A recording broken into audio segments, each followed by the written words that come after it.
Everybody, I'm just gonna keep it real. My name is Chris, and I'm a black nerd. I know I shouldn't say that technically, but if you look at me and look around my room, that's what I am.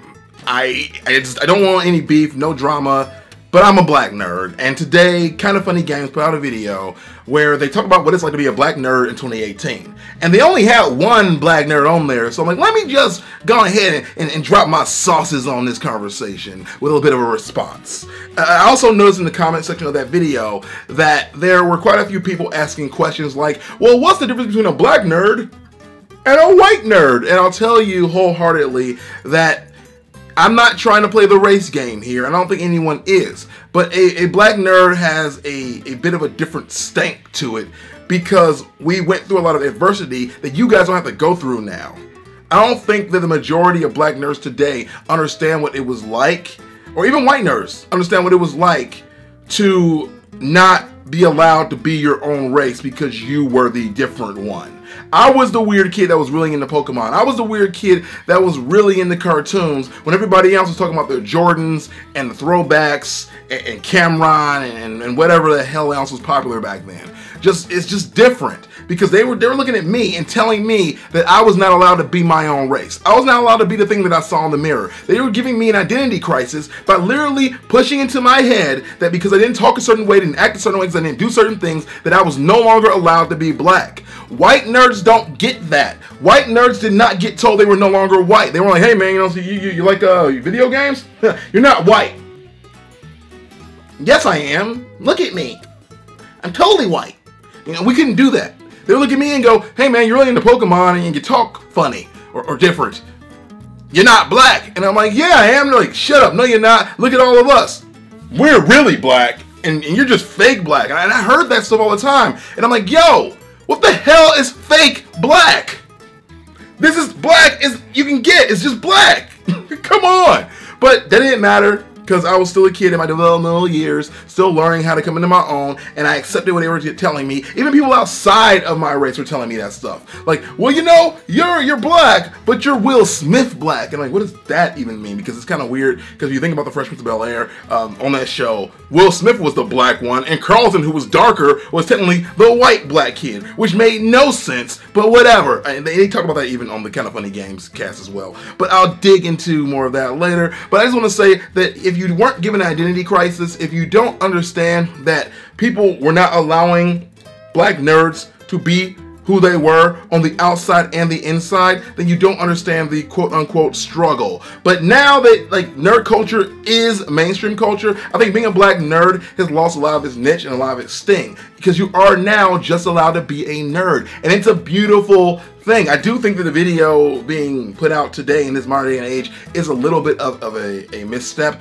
because the black nerd identity isn't as important anymore, because you're no longer looking for other people to look like you. You just want to find people that understand what you're talking about. I mean, that's just what it is at this point in day and age. Back then, when I was first looking for people to relate to, I typed in the words black nerd because that's how I saw myself. I found black nerd comedy, I found Lamar Wilson, I found Shofu and a few other people along the way, and that's how I started to really form who I was. It was even to a point where Chris Smooth was someone I looked up to because he played video games, even though he wasn't exactly like the kind of nerd that I was. But we were so desperate for people back then that we would take anyone that was out there shelling out the nerd love. You know, that's just what it's like.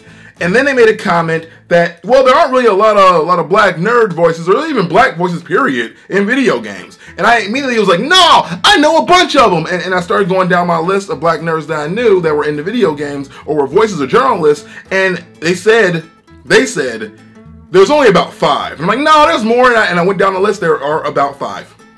They are 100% right. There are about 5. There might be like 2 more in there to sneak in, but really, we don't have a big voice in video games. We really don't.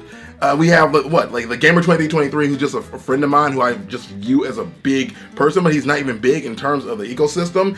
You got Chase Money, you got the Black Hokage, who might be one of the biggest. You got Poised, you got Hip Hop Gamer, who I actually ran into years ago at PAX East. Chris Smooth is already mentioned. There's only really about 5, and there's very few women. It's crazy because there's a lot of us out there.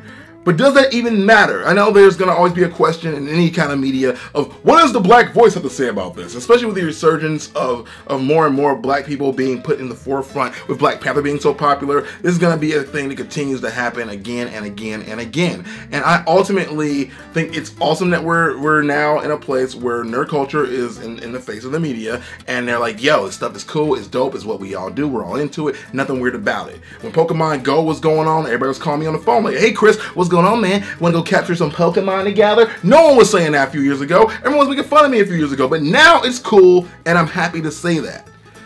I just want to see other people that look like me now represented in video games media, video games, talking points, talking heads, and not the same people every time. They even mentioned in the video that, you know, well, I could just call Black Nerd Comedy up. And to be real, and no disrespect to the man, but Andre isn't even that big of a gamer, and he'll tell you that. There are other people that like live and breathe and eat games. They should be calling those people, not the same 5 people every time. And I highly, highly encourage you out there, if you run a media or publication, to do your research and dig deeper for looking for black nerds. Even if the ones that you know of aren't that big, still give them some shine so they can get big. I think about a gamer actually I found a few years ago called Solil88. She's a girl gamer, she's black, she's hilarious, and she's really dang good at what she does, but she doesn't get a lot of shine because she's just not a big name. But guess how you get big? You get big from help. So Kindafunny Games, IGN, you know, anyone out there that talks about gaming, if you want a black voice, make one. You can literally help us all grow by sharing our voices. That's how this thing works. Black Nerd got love from other media outlets, so he grew. Black Okage got love by growing his own name through other media outlets. That's the name of the game these days, y'all. That's what it is.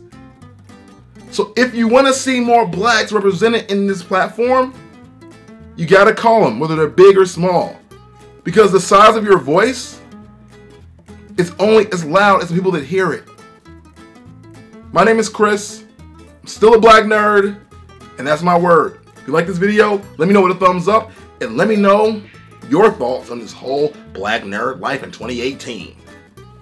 After you teleport.